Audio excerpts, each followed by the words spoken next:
I'm confident that there'll be a lot of others joining because we had a lot of registrations even last night. So we have Travis from TrackRate Optimum Control joining us, but I want to introduce you to Cisco Central Ontario's corporate chef, Marina Livingston. And Marina is hosting this series of short webinars. We want to keep them to around 30 to 45 minutes. Just so respectful of everybody's time in your business and all the craziness that's going on in our world with staff shortages. So without further ado, I will move it over to Marina. Marina, you can take it away. Wonderful, thank you. Well, I really appreciate you all joining us today. I'm looking forward to some of these other webinars as they go forward. If you're not able to make it to any future ones, we will have recordings and we will be sending you follow-up material after each one. So just let us know, like, hey, can't make it to the next one, but please send me the recording or please send me some of the material. The subject sounds interesting. So I'm going to go ahead and start our presentation. All right, here we go. So, oops, just 1 second. There we go. So first, I just wanted to introduce you to the business resource team. If you haven't worked with us yet, you well, welcome, and we look forward to working with you again in the future. We're a very strong and mighty team of 3, although we just added another sales trainer to our team. We have Matt Wilson, who you just met. He's our director of business resources. I'm the corporate chef, and Amy's our marketing manager. But like Matt said, for this mini series, we're going to be focusing on some culinary topics. So that's me. To give you a little information about myself, I've been with Cisco for 5 years in the sales and in the corporate chef roles. I graduated from the Culinary Institute of America in New York, but have been based in Ottawa for about the last 8 years and with Cisco for 5. So. All right, and then who's not pictured on this one, who you'll be meeting later, is Travis, and he's from Optimum Control, an inventory platform, and you'll hi Travis, and you'll be hearing from him in a bit. So for our goals for today, we're just going to be doing kind of some introductory food costing 101. I have kind of a nice, concise, little bite-size approach to food costing. And Travis has a much more in-depth, really robust program that he's able to speak to. So between the two of us, you'll kind of get the best of both worlds, one for the quick and easy, efficient. And then Travis has a really full-on system that you might be interested in as well. I also just want to make sure that you're aware of the whole business resource team and what services we offer and who you can contact should you be interested in any further follow-up. So we'll get right into it now with the food costing.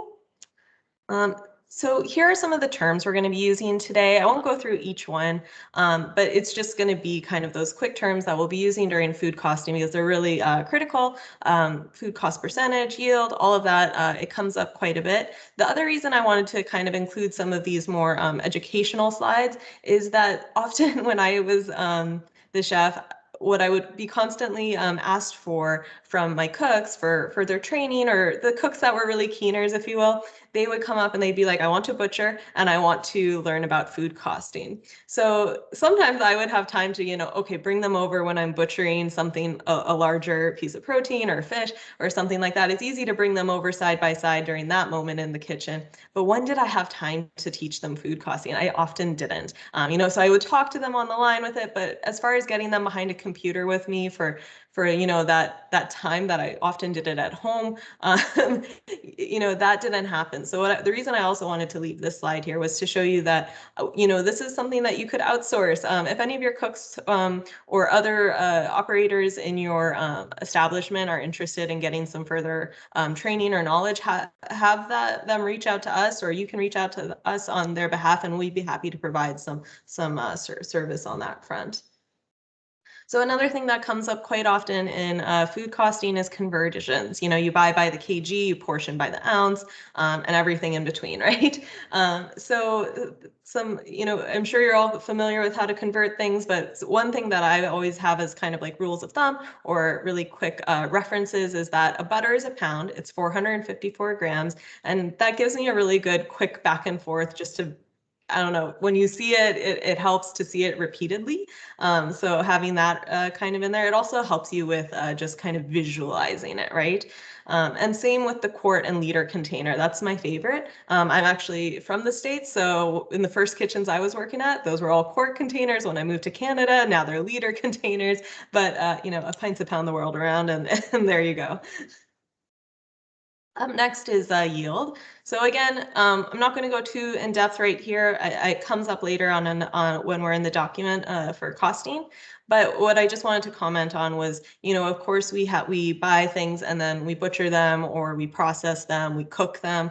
All of these affect the yield, which then affects the bottom line, right? So when we're buying something like a pork loin for 2.5 kg, and then we trim it down, and now we're left with 1,300 grams of usable meat, and then we portion it into 6-ounce chops. Well, you know, a lot is lost there, and now our chop costs almost double, as you can see by the kg. So it's good to keep in mind when the yield is affecting the price. Sometimes it's not, and I'll get into that a bit later as well, because sometimes when you're portioning, it's happening prior to yield issues. Sometimes it's happening after yield issues. So that's when you want to make sure you know when you're applying the yield percentage. All right, and now we're going to get right into the core 4 costing. So before that happens, I just want to stress that this is estimates. The costing, even in its most perfect form, is an estimate. Ultimately, like we were talking about with yield, butchers will do things differently. You know, not everything comes in a perfect cube or a perfect sphere when we get it. Certain lemons will have more juice than others. There's always going to be something that kind of affects the estimate that you get. But estimates are really important to have so that you're able to protect your costs and justify price increases or anything like that. Just really critical. So always good to have these core 4 costing of kind of at the ready for you to be able to do. And the reason I also do this is because what I have found in kitchens in the past is that costing at a level where you're going to go down to the teaspoon of salt, or you know, the tablespoon of oil that gets used in the pan, sometimes that can be too daunting. Sometimes that can be too overwhelming to really take out, and then what happens is you just don't do any of it. Oh, so sorry about that. This is a pleasure of work from home, so excuse that interruption. But as I was saying, is that we want to make sure that this is a really bite-sized, conquerable task. So we're going to get right into that real quick here. All right. Okay. So now we're in this Excel document. This is just something I've prepared because, you know what, this is often the type of costing method I do for a special. But what we do instead here is break it down a little bit easier and focus on the top 4 ingredients. So as you can see here, this is just, you know, oysters shucked that gets served with a lemon wedge and cocktail sauce. What I've done here is said, okay, we get 6 oysters. I know that the case cost is $138.76, 100 in the case. That's pretty easy to figure out the cost on each oyster.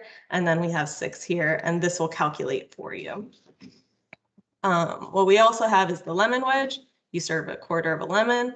And then we get down to the cocktail sauce. The cocktail sauce, I didn't bother with, you know, maybe the salt or pepper in it or maybe some other ingredients. I just said, you know what, it's mostly ketchup and horseradish. And those are the 2 higher price items even in that sauce. So I'm just going to focus on those 2 and then get a quick cost on that. Now, had I omitted the cocktail sauce even, it wouldn't have changed the price too much. So you start to see the power of, you know what, liberate myself, don't cost it out, don't go through the nitty gritty. I'm going to get a great estimate already. So with that, you see that for a plate of 6 oysters selling at $18, 47% food cost. That's pretty high, although that's also very typical of the oyster plates. But let's say you wanted to just up it to your dozen oyster plates. So you would do 12, maybe sell this one for $32. and then you see those retabulate. So this can be really helpful. Again, it's just a very simple document. I am, not the biggest Excel aficionado. I don't think many chefs are. Some have gotten better, but we're behind a line all day. We're not behind a computer necessarily. So I wanted to create something really simple and easy to edit to your uses. The next thing I wanted to do is really walk through what one might look like. So we have that oyster here, but now we're going to do the burger. So I actually pulled this burger from a menu that I found, and I put in some items that they might use and to create this. So just kind of judging from what would be the most costly and most high quantity items in there. So obviously ground beef would be a huge part of a burger. Their cheddar cheese, the bacon would be a high cost item, and then the bun would also be a fairly high cost item. So what we're going to do here is next figure out the portion unit. So for ground beef, it would be that 8 ounces. Oops, 8 ounces. And then for the cheddar, it would be 1 slice. For the bacon, 2 slices. For the bun, it would be 1 each.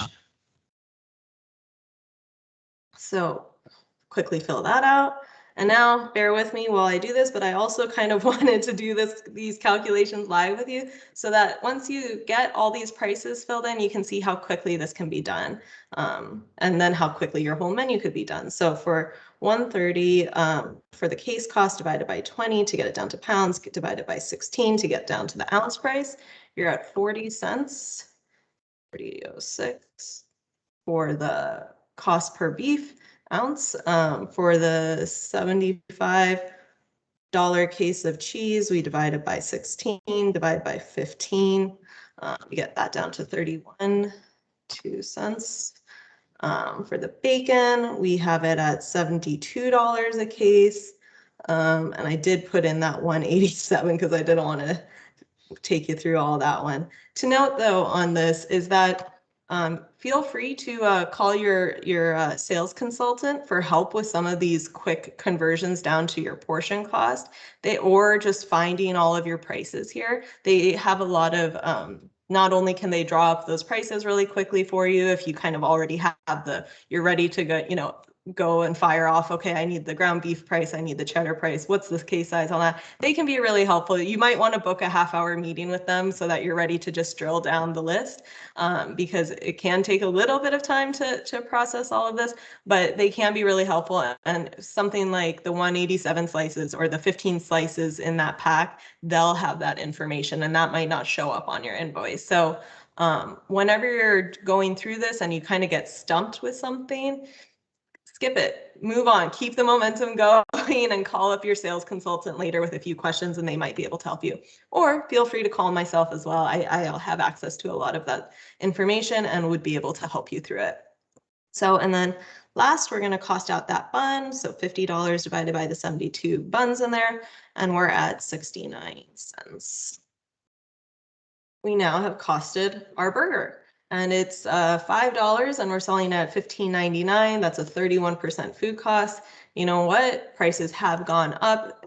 We've all been hearing about inflation over the last bit. Let's go ahead and raise that price to $16.99 and see what our new food cost is on that. It's 30%. That's a lot closer to where we want to be. Or you could continue to raise the price, or work and maybe you want to talk about changing your bun to bring the cost down. This is where you start to get to make very educated decisions about how to protect your costs or increase your profits. It's kind of how you want to figure out where to go from there. But just doing these top 4 ingredients, you're getting a really good sense of where you are. And then keep in mind, yes, it was 502 just for these 4s, and you have some other items on here. So figure maybe it's 550, maybe it's 525 in actuality. Again, it is an estimate, but it's a really helpful one.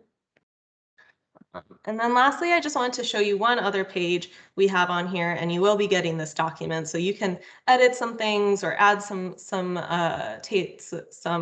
tables depending on how your menu is set up. But what I also wanted to highlight was yield. So I kept this one separate because, again, with the with the typical costing that occurs, you might not need to go into yield. For the burger, for instance, when you're portioning out your burger meat, it's 8 ounces of raw beef, right? So you're not really having anything affected, even though when you cook it, it comes down to 6 ounces. Really, what you put in for the cost there was still 8 ounces. But let's go to one where it might be affected, much like that pork loin we were discussing. So let's do chuck flat and short rib. So the chuck flat cost $8.48 per ounce. However, when you cook it, you braise it, let's say, and then it's only a 60% yield, and then you portion it when you cool it, and you portion it down to let's see, right, 4-ounce portion for the short rib. But since you have done that now after cooking it and you've lost that amount, you need to realize, okay, well, I'm actually ultimately using 6.6 ounces of the chuck flat. So that's going to increase my cost, and therefore you get that. Again, this is another example also of just kind of using those top 4 ingredients. Let's say the short rib comes with, mashed potatoes and broccoli rabe in a red wine, and it's braised in red wine sauce, and then that sauce gets reduced and glazed over the short ribs, which sounds great as fall is coming. But what you can cost here is really maybe the potato, because you use a large amount of that, and maybe the butter, because that's kind of a higher cost item in the potatoes. The broccoli Rob, that one's going to fluctuate the cost there. You might actually decide one week you're doing green beans. So yes, keep that kind of allocation of my green vegetable in mind for that dish, but maybe you don't need to cost it because it's just going to fluctuate so much anyway. For the chuck flat, I'm guessing you're braising it more than just red wine, though power to you if that's your plan. The real sense, though, is that the red wine is going to be the most expensive part. You might have some garlic and herbs and maybe some stock as well in there, but the red wine is going to be the most expensive part. So you can figure out that costing there and then realize, okay, $6.49, it's probably going to be closer to $7, maybe even $7.20 when I have that side green.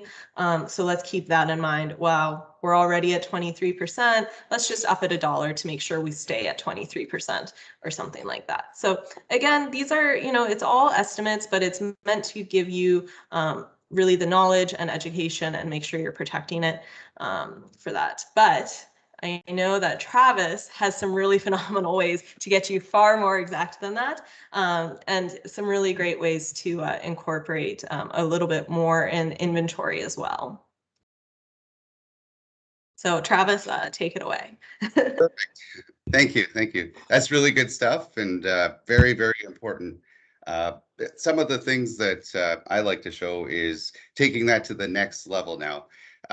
One of the biggest struggles of costing something out like that is down the road when you receive new product in, making sure that it's hitting the same recipe sets and your menu, so you could see that that's fluctuating and when to pivot and when to adjust. So what we have is Optimum Control, which is an industry-leading platform that specializes in recipe costing and inventory management. So it's a great profile to platform, sorry, to house all your recipes, automatically update your costs based on what you're purchasing through companies like Cisco, where you're simply just importing all of your purchases in, and it updates those same recipes. So it's all the work you would do in the beginning, but carries forward always with minimal effort and minimal labor, of course. So I'd like to show you a couple of things that I have on my window, on my system here. Should pop up. There we go. So what I have here is called Optimum Control Professional. We make a couple different solutions for every type of client, a single operator to a chain to a small hotel maybe where there's many different avenues of sales that you have to transfer and whatnot. But the core use of a system like this is to house all your recipes. And a lot like the spreadsheets of the world, it really automates the process. If you see here, items, preps, and products really can control all your costs in one spot. For instance, like chili, it's one of my favorite things to use in an example, because a pot of chili you have to cook in the back for prep first. And then if you were selling it by the bowl, well, now you need to see the cost of that bowl. So it's not necessarily something you're buying, but making that fluctuates in how it's prepared. So this system is great for capturing all those points that go into the chili. For instance, items being the first start, that's what you're buying. So just kind of like what you're seeing in the spreadsheet, this kind of gives you all of that in one spot where you're just simply putting in the item, how it's used, which you set defaults. Our system does actual versus theoretical tracking.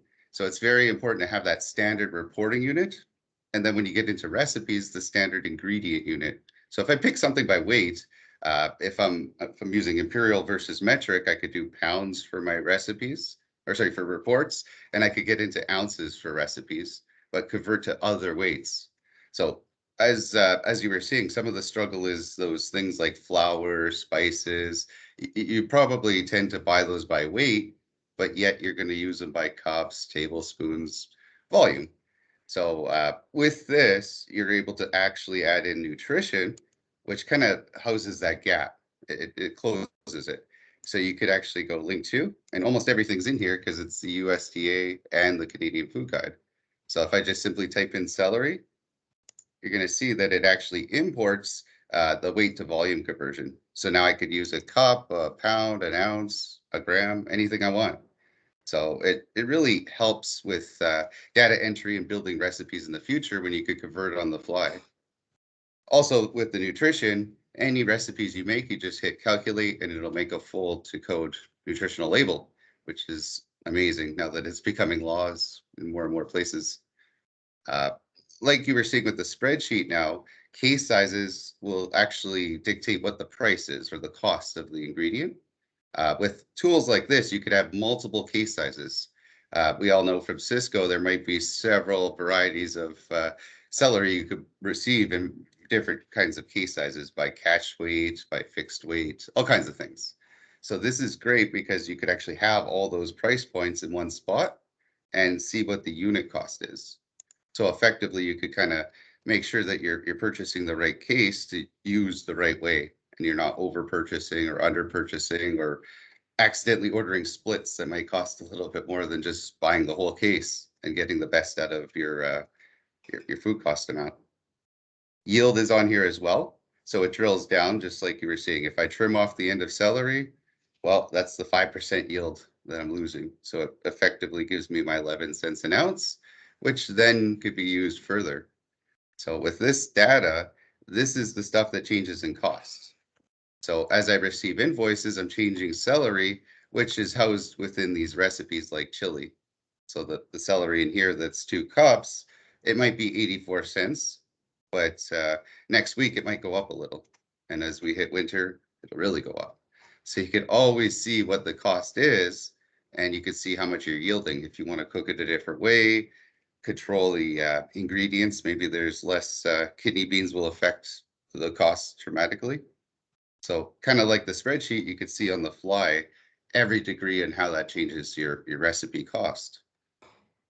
Now, one other thing is as we're all opening back up, I'm gonna guess there's gonna be a lot of staff being hired in the world of this industry.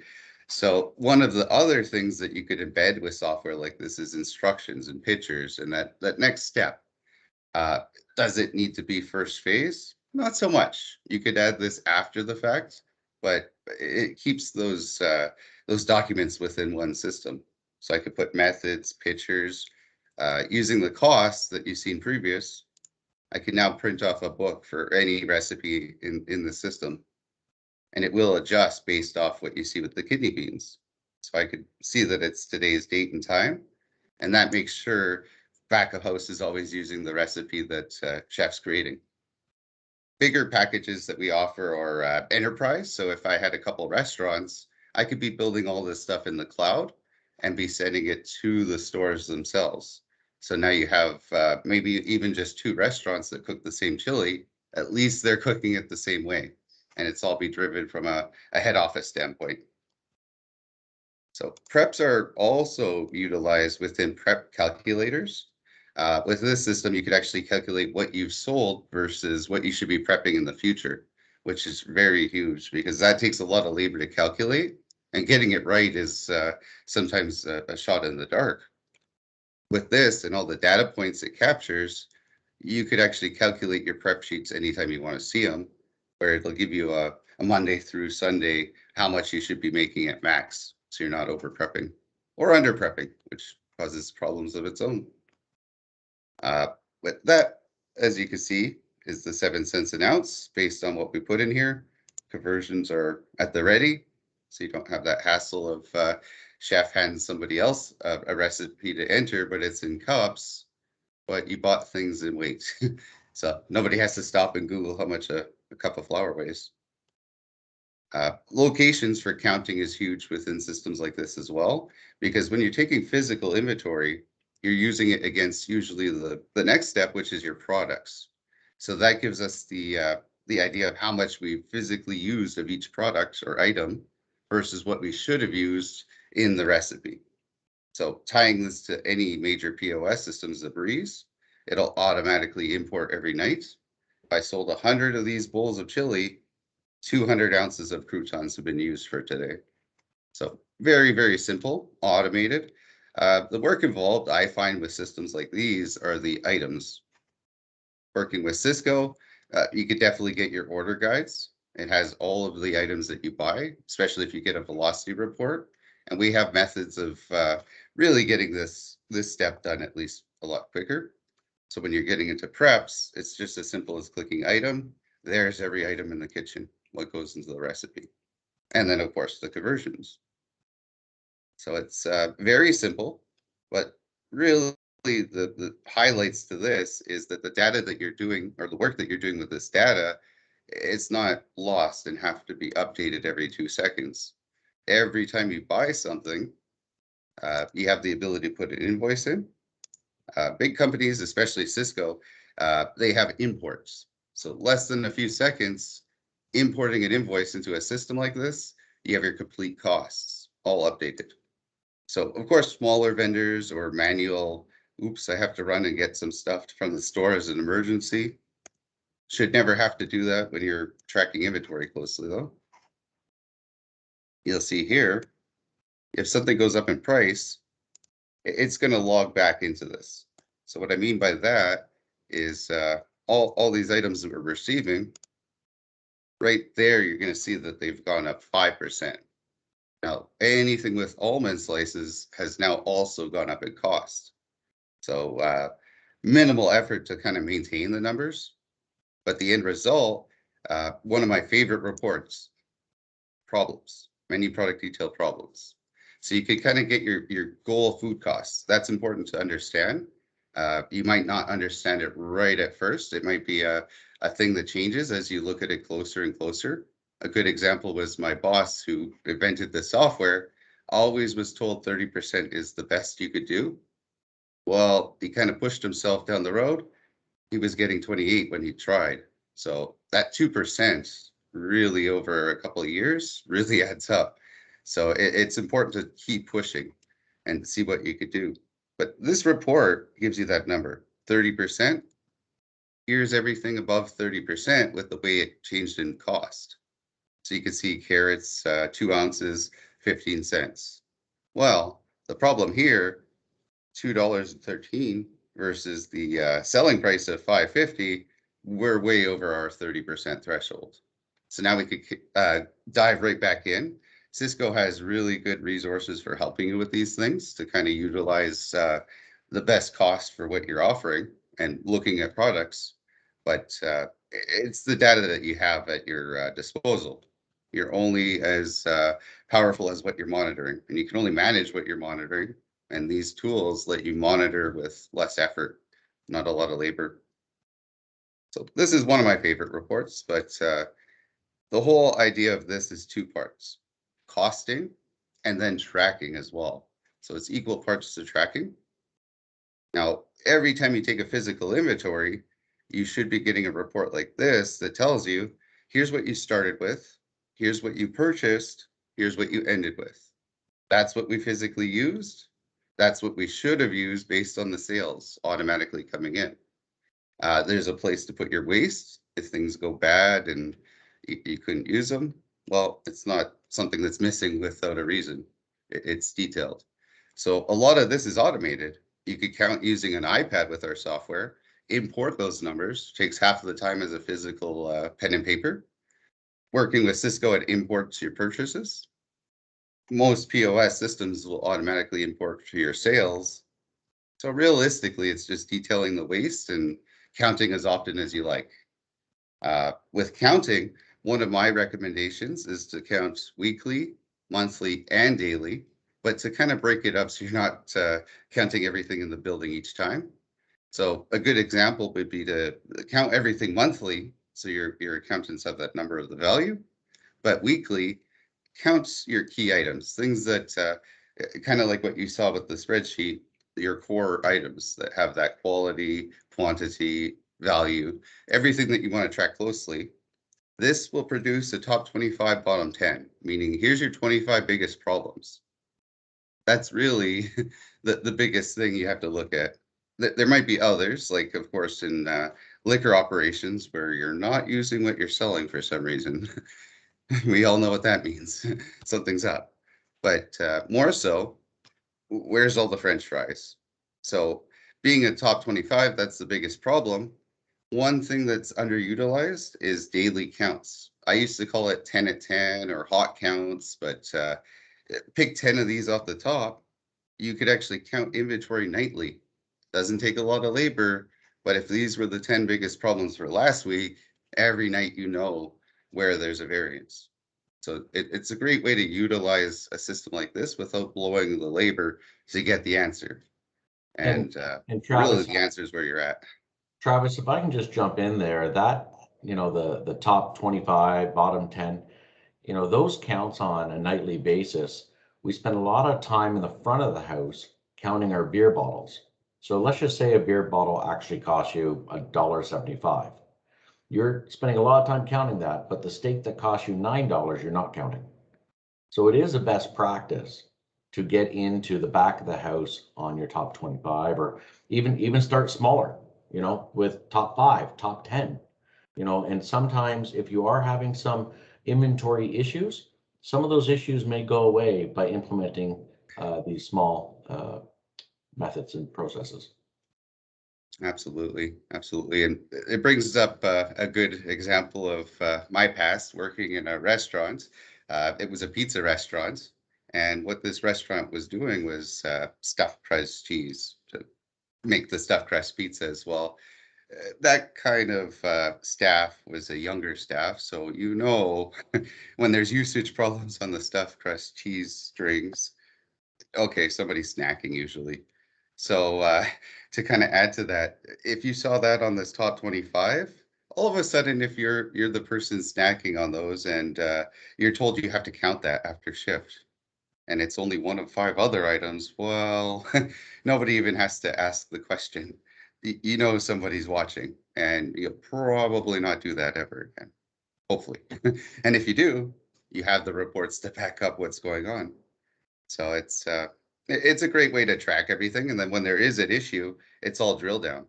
So one of my favorite things is you could actually get into catering, and some operators will do catering banquets or off-site catering jobs out of the same kitchen. But now you're using stock that could be for direct sales and for something else. And it could be used or misused in both avenues as well. So this gives you the usage per ingredient on what you're selling. So to kind of back this up, these are products that we're selling, but right in here, I could actually on the fly cost out an event or a banquet where I could actually say, what would you like at your event? I could have a fixed catering menu, or I could just kind of drop things into this. And really on the fly, after putting the data in, I just go down here and put the cost percent I'm shooting for. Doesn't matter how many people or what I'm serving, it tells me the cost per person to charge. So as we say here in Manitoba, you're never selling the farm. You're always charging the right amount of money, which is of course important these days, but it's also being flexible with your menu. just like everybody's after. So you can see here, just with a little bit of entry, and of course, this could be stuff that's logged in here, of course. You're going to be able to get all that data that's crucial to make those decisions. Maybe we could give a deal, maybe we can't. So it's those questions that cost a lot of money if you don't know the answers. And this provides you the answers in real time almost. Like you can see I'm doing the data entry right here. So 100 people, I dropped in the food. Okay, I want 30% cost. Just flip it to the cost percent. And we could see that I have to start charging $13.52 at minimum. Small secret, always round up, you make more money. So we'll do it for $13.75. And now we're making the right amount of money on this event.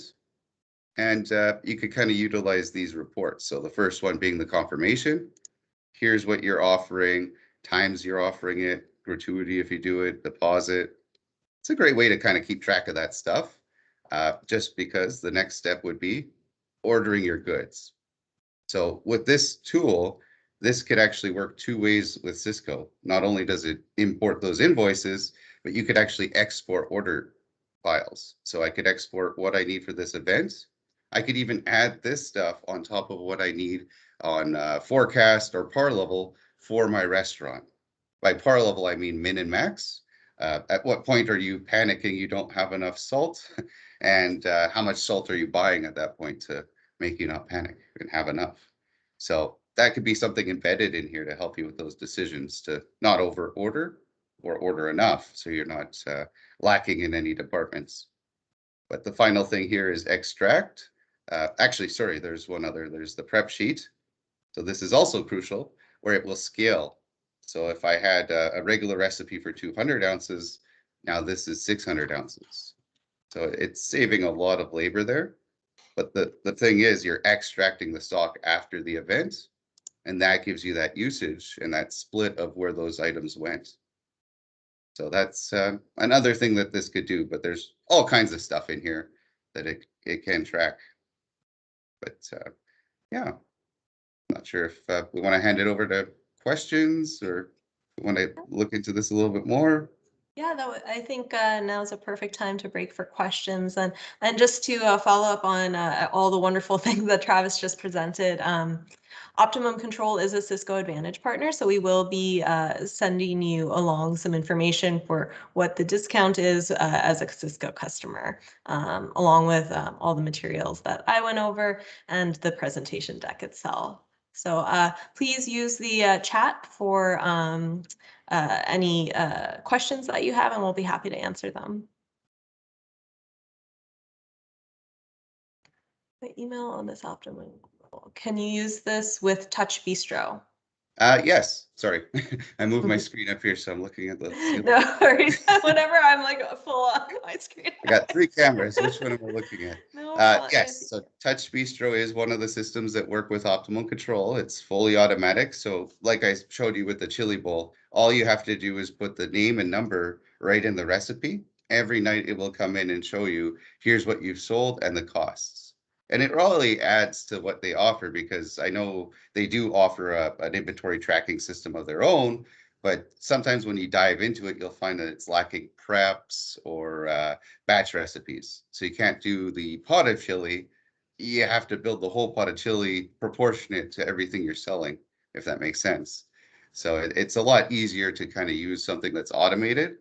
And when you need help, we're only offering an inventory control system. So I always joke, would you like to call somebody who does this for help or a POS person about your food costs? And I find it works really well to work directly. Great, thank you. Any other questions? All right. Just for follow-up on that, everybody that is on this will receive a email from the BR department with regards to Optimal Controls offerings, more information that way. Also, how to book sessions with the Business Resource Department, as well as recording of this session. Well, thank you all for joining, and we hope to see you again next week. Thank you. Thanks, everyone.